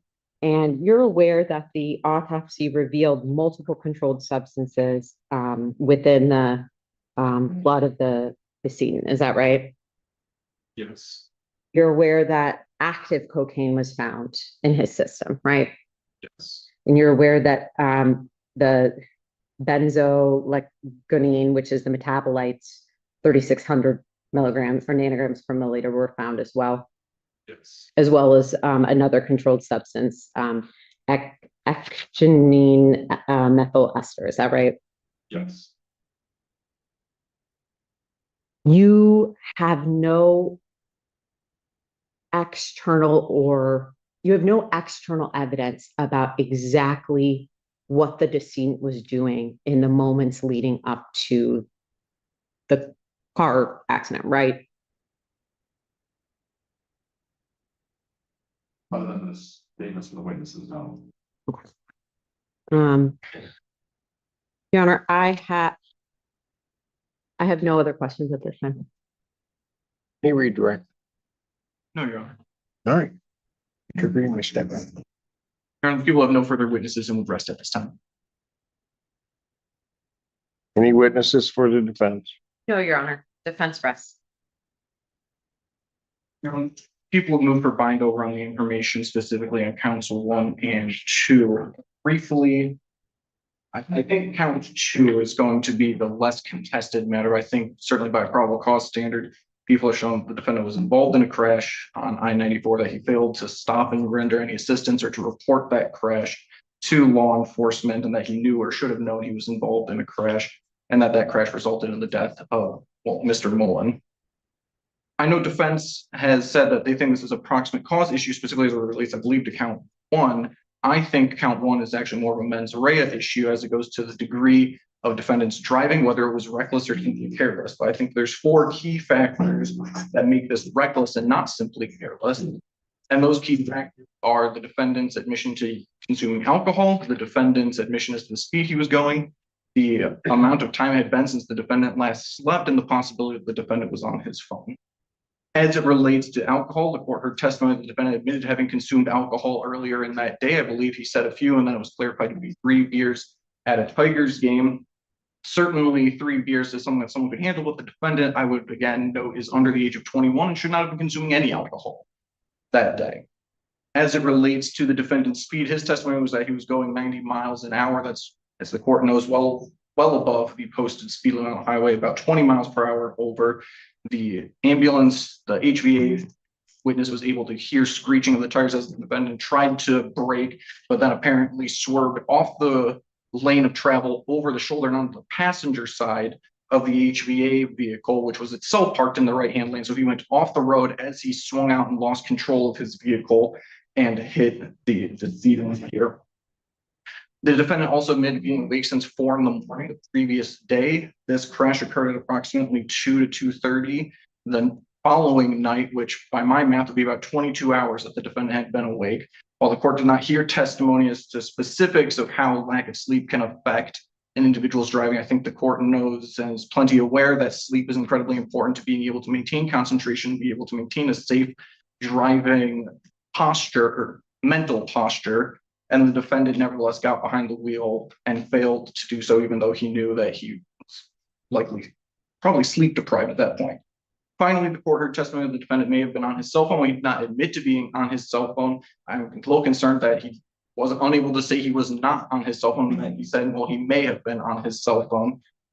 Certainly, that's not beyond a reasonable doubt, but I think it's a fact for the court to consider when it goes towards the overall mentality of this defendant. It's the people's position that he knew when getting behind the wheel, when he was operating the vehicle at 90 miles an hour at 2 in the morning on a dark road, that was wildly unsafe and with willful and wanton disregard for the safety of persons or property. I would ask this, and I would move this court to bind over on the information. Thank you.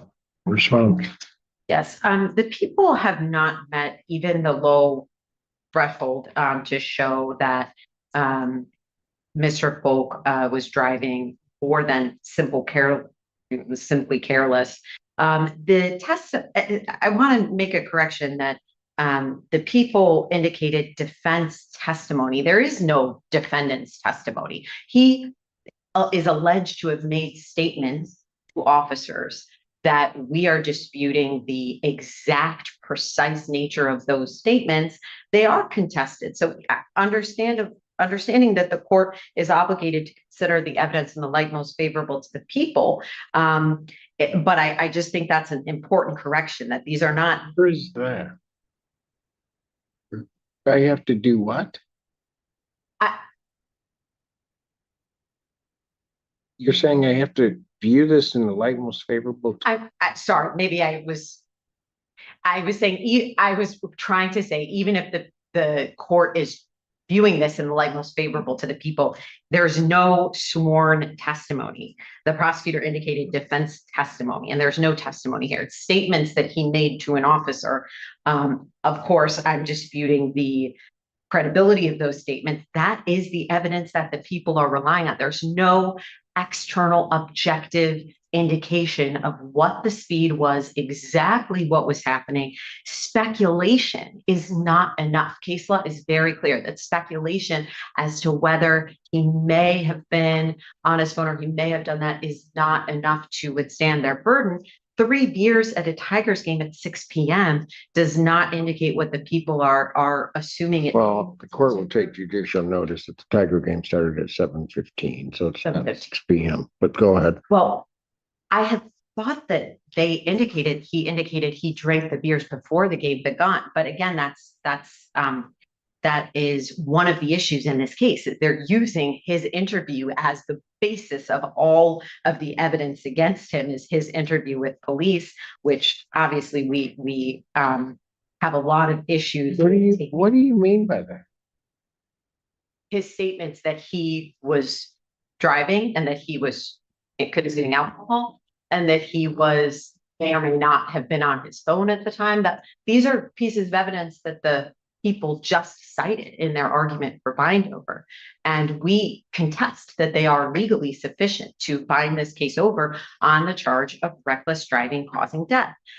Your Honor, I believe this is a textbook case of intervening superseding cause.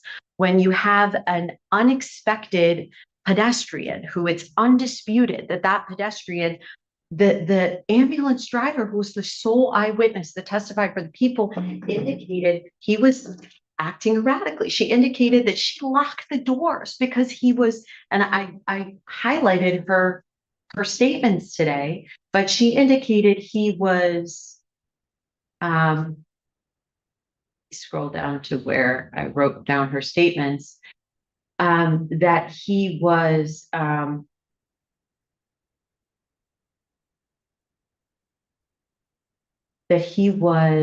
running up to their vehicle and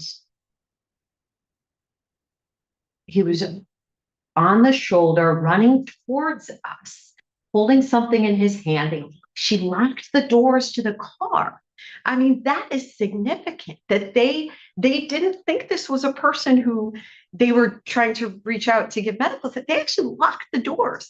And one of the other issues I want to highlight is she testified that she heard tires screeching before the thud, which indicates, it strongly suggests that the brakes were applied, and then there might have been a collision, which is the textbook, I think, break in the proximate cause analysis. And case law is clear. I mean, the jury instruction itself indicates that if there is intervening, superseding cause, proximate cause could be in dispute. What and that you're arguing is the intervening cause. the individual being on the side of the highway on cocaine, running towards cars on the highway at 3 a.m. He's not in the roadway. I'm sorry, on the shoulder of the highway.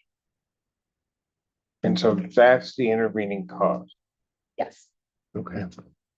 And I think case law is pretty clear that the criminal standard for proximate cause is different, of course, and more than a factual cause and more than the direct causal connection than the tort concept of proximate cause. I know I don't have to go into this with the court, but it is proximate cause in the criminal context is specifically designed to prevent criminal liability from attaching when the result of the defendant's conduct is too unnatural or remote. That's exactly what we have here. How is his conduct unnatural or remote? Your Honor, my argument is to have a naked individual on cocaine on the shoulder, immediately within a couple feet of the shoulder, not near a car, there's no evidence that this behavior was natural or foreseeable or reasonable. The only evidence that the people have presented through their own eyewitness and through their officer in charge, who indicated that he received 5 911 calls about the erratic. I know, okay, fine, but you're ignoring certain facts if you're making this an intervening cause type of case, aren't you?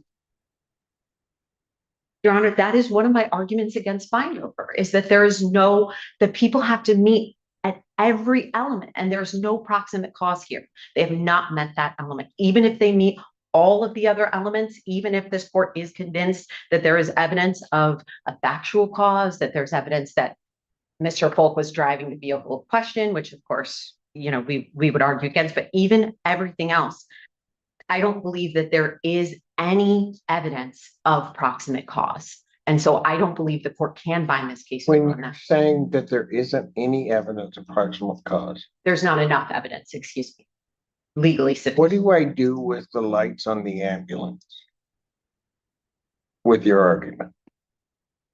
Frankly, Your Honor, it helps my argument because it provides the reason for a break.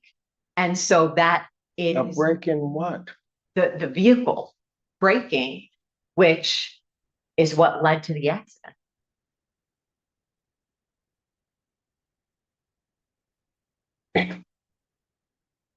So the very fact that a driver must have their vehicle under control, I'm just trying to follow your argument, at all times, and that there is an ambulance or emergency vehicle with their lights on, is the intervening action that led to this?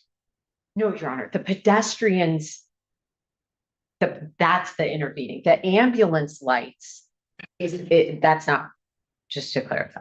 The ambulance lights could, I think it supports my argument in that lights on a curve, and the court has the map. I actually printed out for the exam, but the court has the map. This is on a curve. So ambulance lights on a curve, a car braking, and having an individual within feet of the line on the side of the highway, not farther back. I mean, the ambulance driver herself said he was within a couple feet of the white line. He was right there. And so that is unnatural. It's not foreseeable. And that is the intervening superseding cause. Why would it not be foreseeable if I see lights on the road from an emergency vehicle, that there would also be people? It's foreseeable that there would be people in a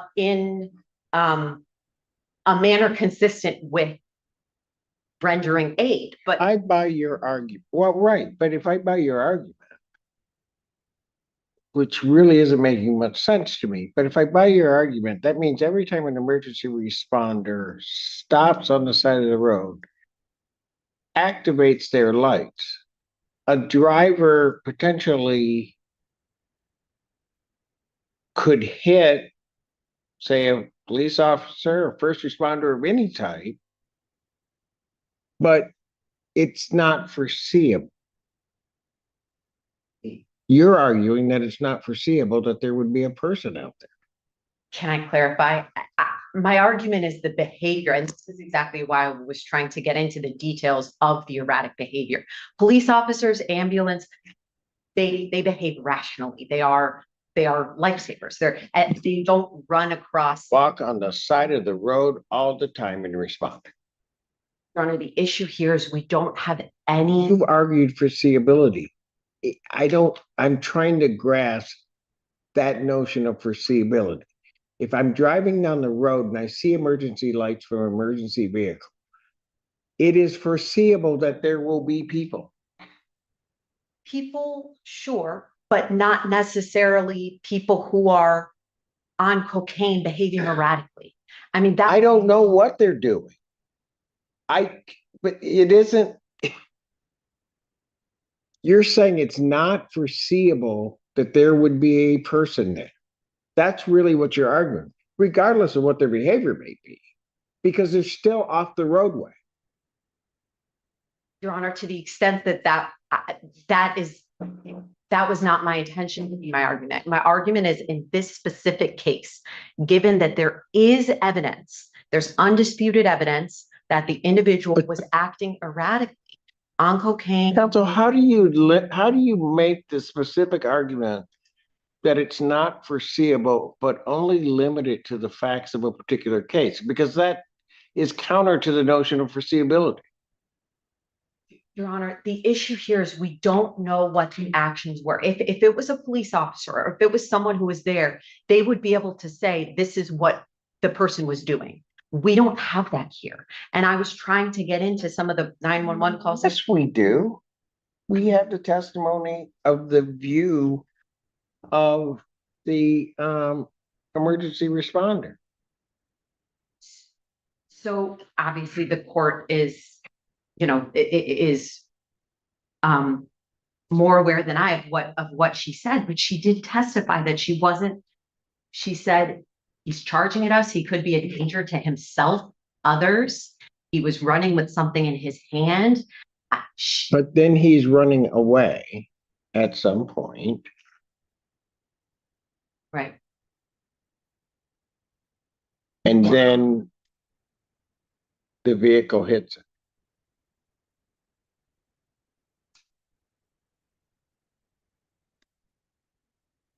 Right. And she, Your Honor, my argument is it's the people's responsibility to put forth the specifics of if they're accusing and they're choosing to charge Mr. Folk with this, what was happening that led to this accident. And my argument is the specifics that she testified to, in fact, raise more questions than it provides answers as to how this person. They're all over the place. Because if you're arguing proximate cause and foreseeability, then I'm not following that. Because part of that argument is if I see emergency responder lights and I'm driving a vehicle on a roadway, is it foreseeable that there may be people?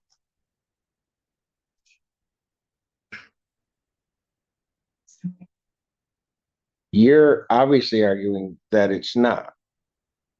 It matters what the people are doing. It matters their actions and where they are and what they're doing. You know what? So obviously you have an argument to make. I'm going to take a brief recess. I'm going to let you get your argument together and then come and give it to me in some cogent way that maybe I can understand what the heck you're talking about. Because right now I don't understand what you're saying. Court's in recess. All right. Think that he could be a danger to himself or others. So this is different from any situation in which any medical or police or any other person is just merely on the shoulder of the highway or standing on the shoulder of the highway. In those cases, the actions of those individuals likely, we wouldn't have testimony that someone was running towards incoming vehicles.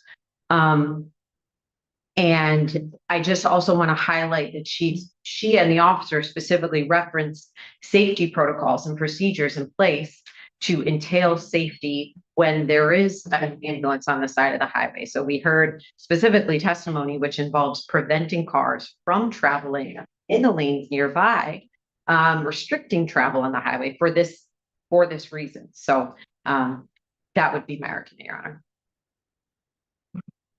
Anything additional? Briefly, Your Honor, touching on 2 points defense counsel made. Defense counsel rested in part her argument that the decedent was acting erratically. I believe the language was charging at the ambulance. My recollection of the testimony from Miss Grady was that the defendant was off the lane of travel on the shoulder at the time that this crash occurred. So to any extent that he was acting erratically in the place where the defendant shouldn't have been driving regardless of what he was doing, because the defendant should be maintaining the lane of travel, not driving into the shoulder.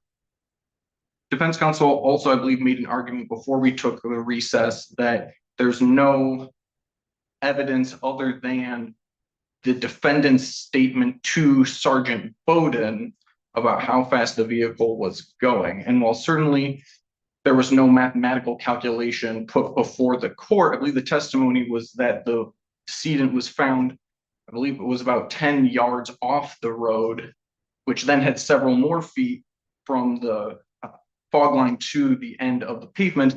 And that itself was, I believe, the Miss Grady testified about 150 yards down the road. To move that far from the it does not give an exact number, but it corroborates the defendant's own admission to Sergeant Bowden that he was going 90 miles an hour approximately. For those reasons, for the reasons I originally stated in my motion for bind over, I would again move this court bind the defendant over on the information. Sure. Okay. All right.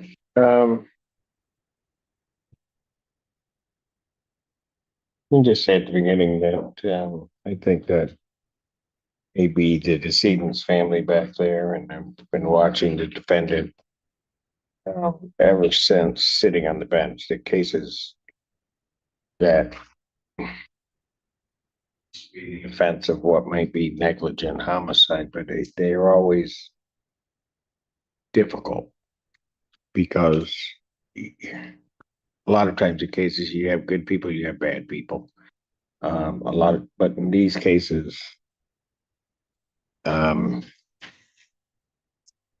have good people all around, and a bad thing has happened, and it's not. It just is what it is.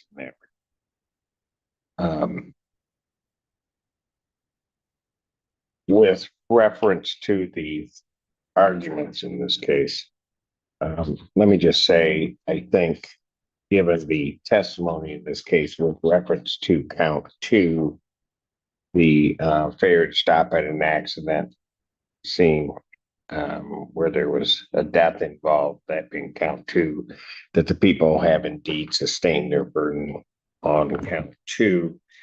The testimony of the HVA responders, Miss Grady, particularly as to the vehicle going past the ambulance.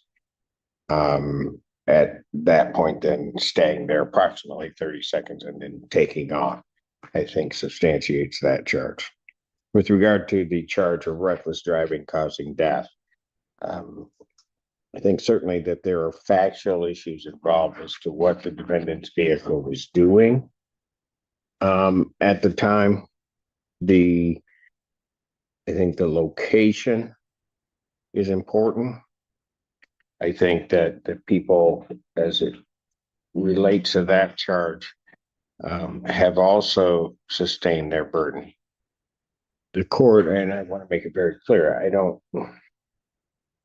the notion of superseding or intervening cause and the foreseeability of whether or not this individual would be here is not limited to this individual being there. Did he come across a circumstance which should have been foreseeable for a driver on a highway?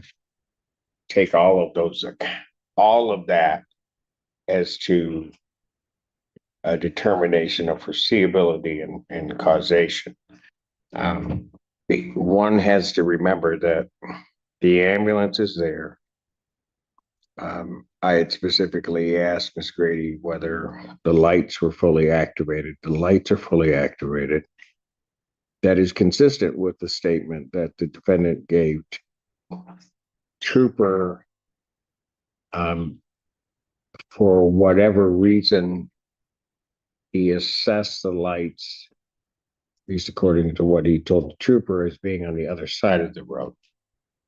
And then the accident happens.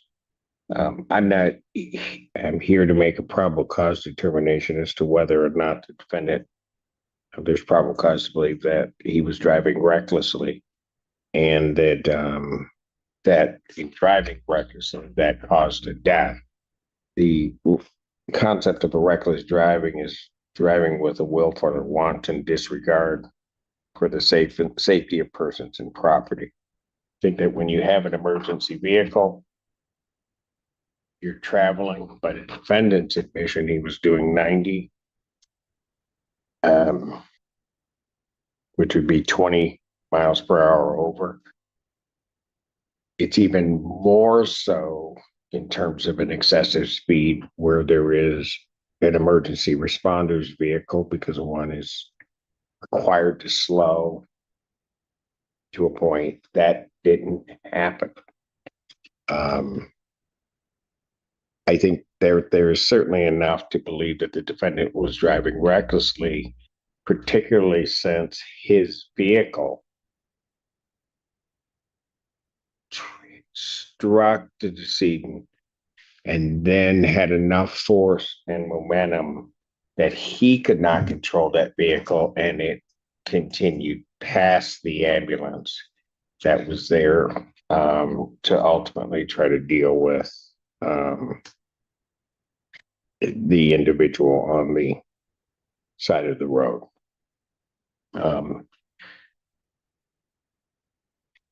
Maybe the argument of proximate cause, there might be a factual development that would lead that to be maybe addressed in circuit court. But from a factual standpoint, the court, in looking at all of this, believes also that will have sustained their burden and would also bind the defendant over to stand trial on the count of reckless driving causing death, or taking all of the factual circumstances into account during the course of the testimony. Your Honor, we would wait for a reading, stand mute. And then, having waived formal reading, standing mute, the court will enter a not guilty plea as to both counts. Pre-trial in this matter will be set August 11th at 1:30 with Judge Cook. August 11th, 2026, 1:30.